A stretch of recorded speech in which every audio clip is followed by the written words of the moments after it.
오늘 우리가 읽은 말씀 갈라디아서는 서신서라는 이제 책이에요. 서신서는 편지글을 말하는 건데요. 사도 바울이 갈라디아 교회의 성도들에게 이제 편지로 보낸 말씀이 바로 갈라디아서예요.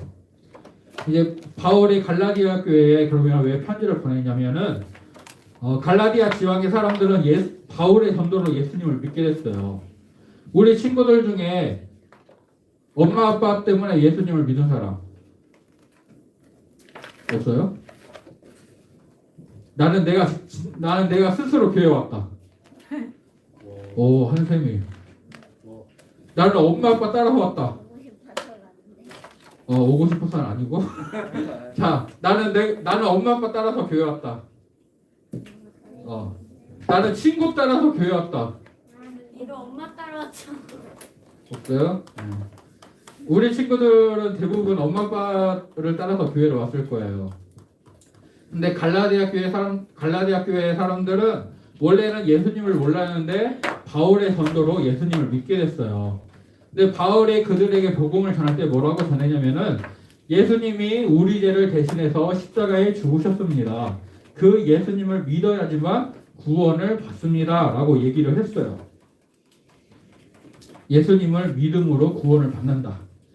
그런데 바울이 그들에게 복음을 전하고 나서 다른 지역으로 가서 복음을 전하는데 이제 유대주의자라고 말하는 성경에서는 할례자라고도 말을 하는데 이 사람들이 와서 뭐라고 했냐면은 예수님을 믿는 것만으로는 부족하다.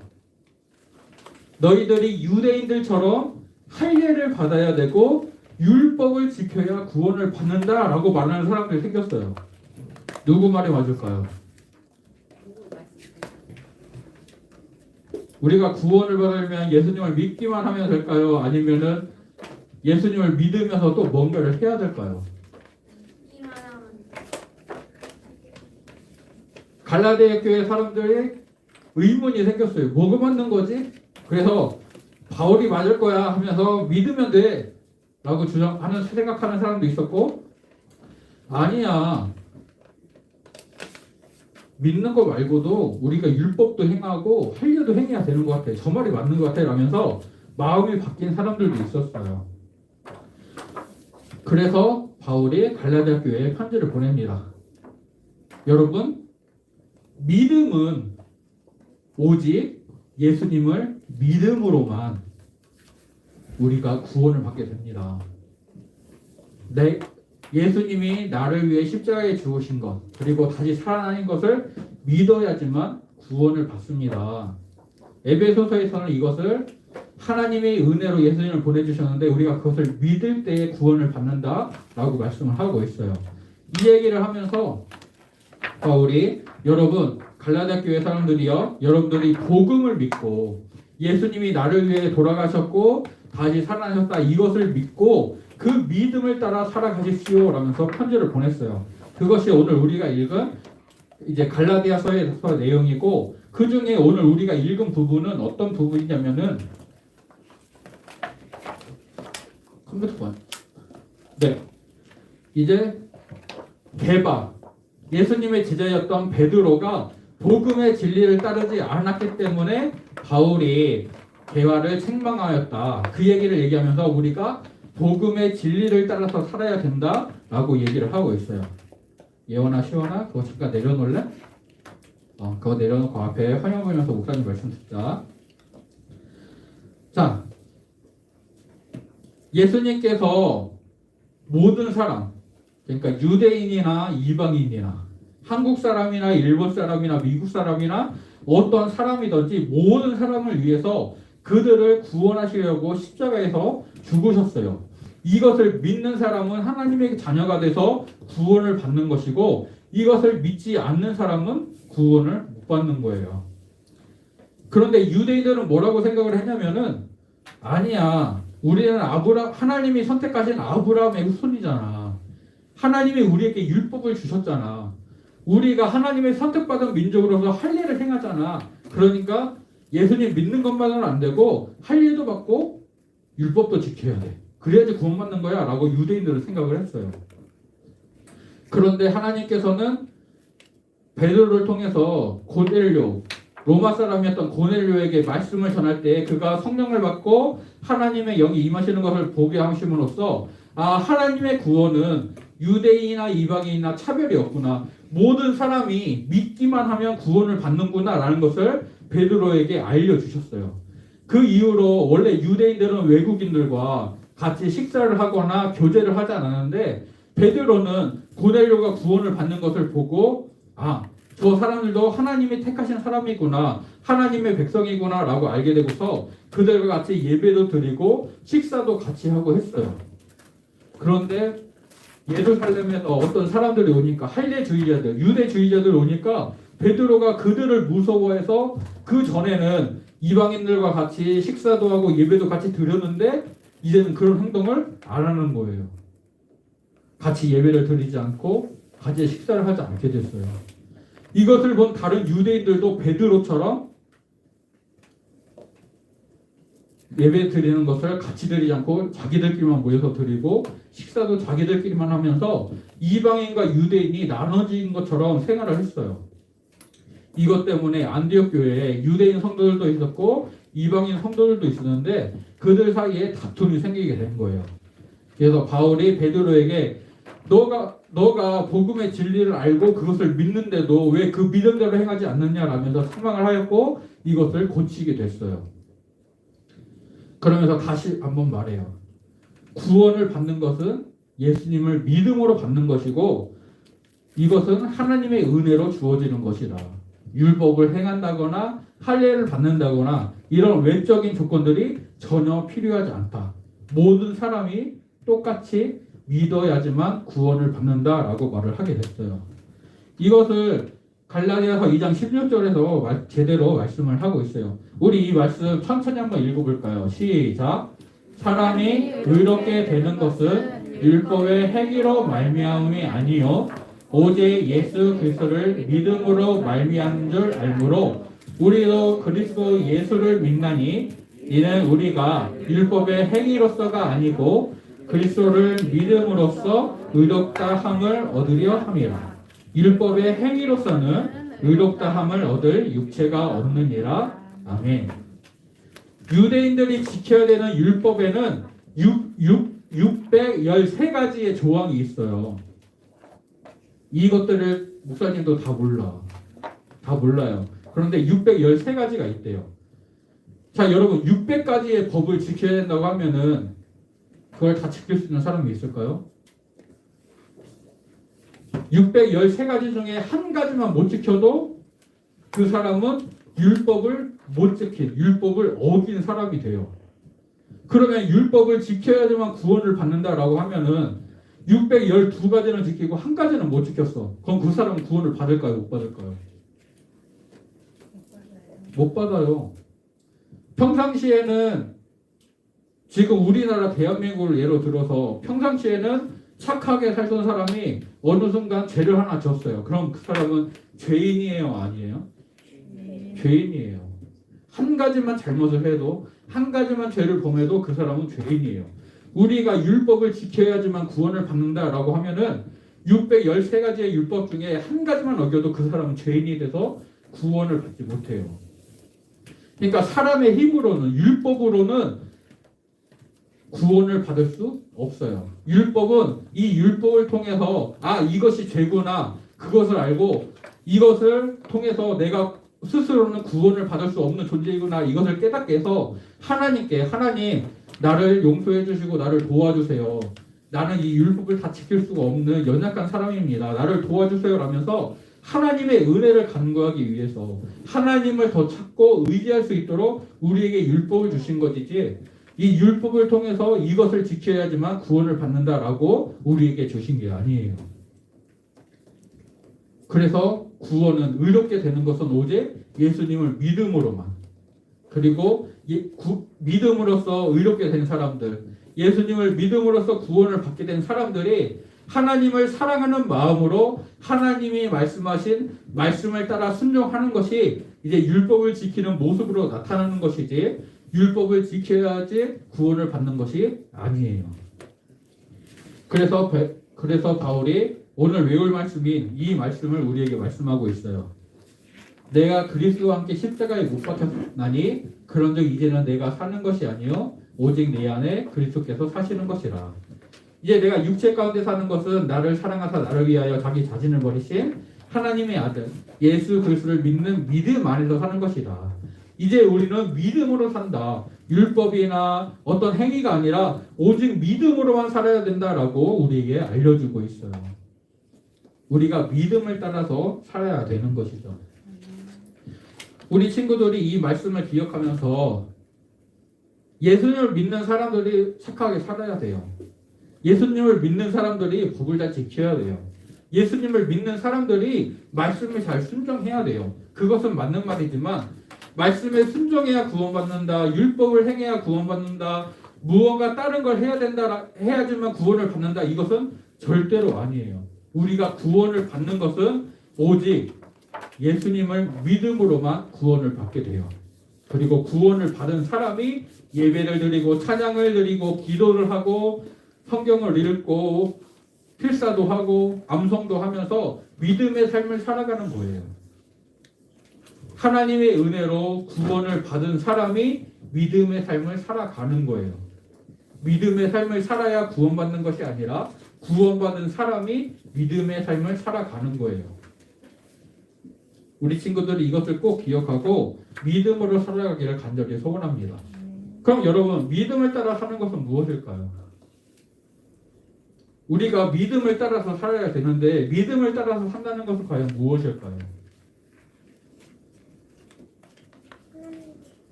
뭘 것 같아요?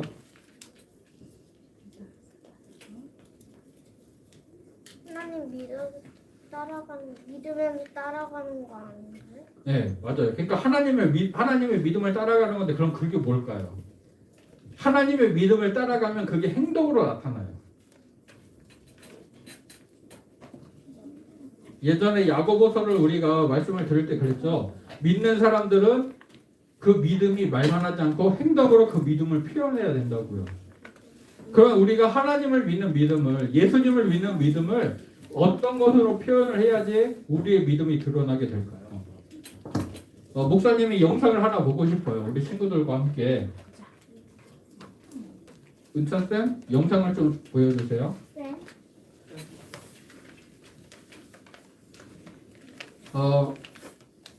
우리 친구들이 나중에 시간이 될 때 이것을 한번 다 봤으면 좋겠는데 MBC에서 휴먼 다큐 프로그램 사랑이라는 프로그램이 있어요. 거기서 이제 했던 이제 붕어빵 가족이라는 방송인데 이제 미리 얘기를 하면은 붕어빵 가족은 이제 김상은 목사님과 윤정희 사모님의 가족을 말해요. 이 윤정희 사모님이 아이를 4번 임신을 했는데 4번 다 유산을 했어요. 그래서 그 이후로 하나님이 자기에게 허락해 주신 그런 자녀라고 생각해서 아이들을 입양을 해서 키웠어요. 그런데 8명의 아이들을 입양을 해서 키웠는데 또 1명의 아이를 또 입양을 해요. 네. 저기 나오는 아이는 이제 윤태준이라는 아이예요. 2학년, 9살. 그런데 네. 친부모님이 무슨 이유인지 모르지만 이 아이를 그 자비원이라는 이제 고아원 그 양육하는 곳에 맡겼어요. 그래서 이제 6살, 5살 때 어느 집으로 입양을 갔는데 거기서 2년 반 만에 우리 얘 못 키우겠어요 하면서 다시 보낸 거예요. 그러니까 이미 친부모님한테 그리고 입양된 부모님한테 2번이나 버림을 받은 아이예요. 그래서 이제 윤정희 사모님 이 가정으로 들어가게 됐는데 처음에는 악수하자고 했는데도 조금 싫어하고 거리끼는 게 있었잖아요. 낯설으니까. 그래서 그 집에 갔는데도 너무 낯설어서 막 울고 1시간 넘게 울었대요. 그런데 그 앞에서 게임을 하고 하니까 울기도 해야겠고 궁금하기도 하면서 아이가 점차 풀어지게 됐어요. 처음에는 화장실을 준비했는데도 보지도 않다가 나중에는 화장실을 보면서 활짝 웃게 되고 가족들한테 사랑한다고 말을 하게 됐어요. 목사님이 이 말씀을 준비하면서 이것이 생각이 났어요. 원래 우리는 하나님의 가족이 아니었어요.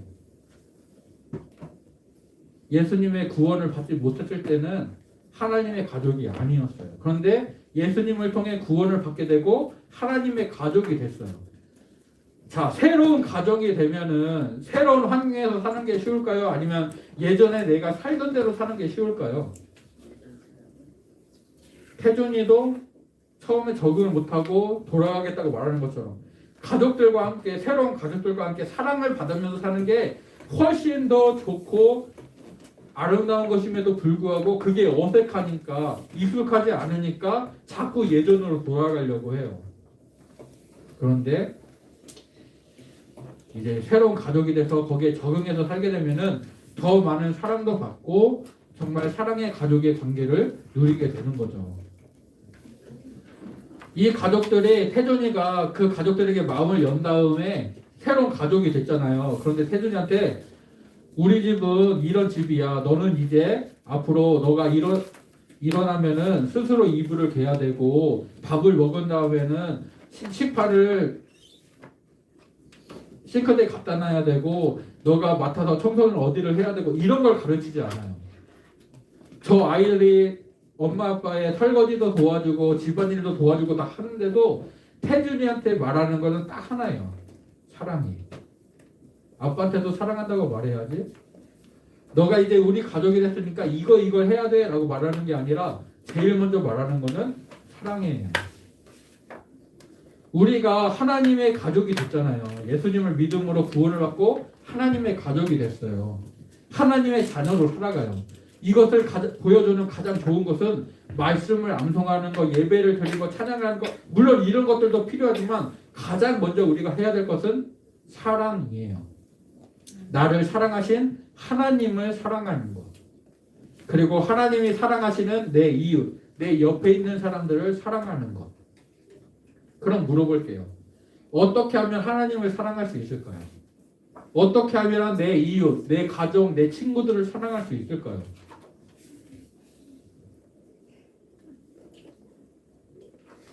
오늘 선생님들과 반별 모임할 때 얘기를 나눠보세요. 어떻게 하면 하나님을 사랑할 수 있을까?